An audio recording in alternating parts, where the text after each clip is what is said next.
Hello friends, मैं doctor सुल्तान। आज हम जानने वाले हैं मलेरिया के बारे में। मलेरिया में स्पेशली हम जानेंगे प्लाज्मोडियम वाइवैक्स से जो मलेरिया होता है उसके बारे में। मलेरिया का डायग्नोसिस, उसके सिम्टम्स, उसके ट्रीटमेंट, इन सब चीज़ों के बारे में हम शॉर्ट में जानने वाले हैं। तो मलेरिया एक बीमारी है जो मच्छर की काटने की वजह से होती है और जिसमें सिम्टम्स क्या आते हैं? तेज़ बुखार आता है, ठंड बजकर आती है, बहुत वीकनेस होता है, बहुत ज़्यादा स्वेटिंग होती है और ये बुखार अचानक से बढ़ जाता है, अचानक से ठंड बजने शुरू हो जाती है, फिर कुछ वक्त के बाद कम हो जाती है और फिर से ऐसा होता है। तो ये हो गए सिम्टम्स। अब डायग्नोसिस कैसे करेंगे?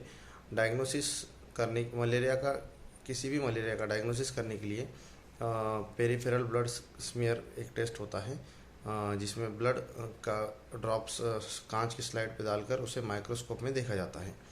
और दूसरा होता है कि रैपिड डायग्नोस्टिक टेस्ट, मतलब ये एक प्रेगनेंसी किट जिस तरह से होती है उसी तरीके से एक किट होती है, उसमें ब्लड डालकर उसमें पता चलता है कि मलेरिया है या नहीं।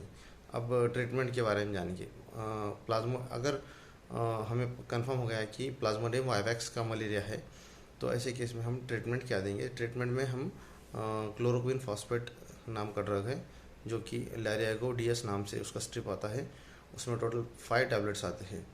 फर्स्ट डोज में 2 टैबलेट्स लिए जाते हैं, उसके 6 घंटे के बाद एक टैबलेट ली जाती है और उसके बाद फर्स्ट डोज के 24 घंटे के बाद एक टैबलेट और फर्स्ट डोज के 48 घंटे के बाद एक टैबलेट। इस तरीके से उस स्ट्रिप पर मेंशन किया होता है कि उसका टाइमिंग किस तरह से लेना है।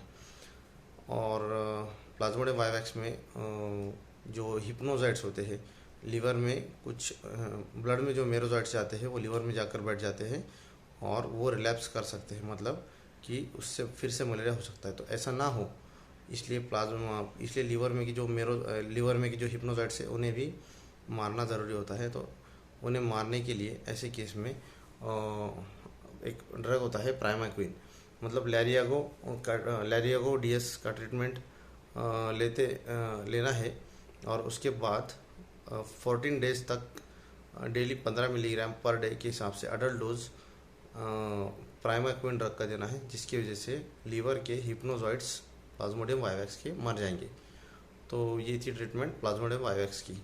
अगर इससे रिलेटेड आपका कोई सवाल है तो आप मुझे पूछ सकते हैं। ये वाइवैक्स के इस ट्रीटमेंट के अलावा सिम्टोमेटिक ट्रीटमेंट भी इसमें देना होता है, जैसे कि पेशेंट को अगर वोमिटिंग है, फीवर है तो पैरासीटामॉल देंगे, वोमिटिंग है तो एमसेट टैबलेट दे सकते हैं, वीकनेस है तो कोई मल्टीविटामिन दे सकते हैं। इस तरीके की एडिशनल ट्रीटमेंट देना होता है। तो ये था वीडियो मलेरिया पे। अगर ये अच्छा लगता है तो आप इसे लाइक कीजिए और आपके सवाल आप मुझे कमेंट बॉक्स में पूछ सकते हैं। Thank you.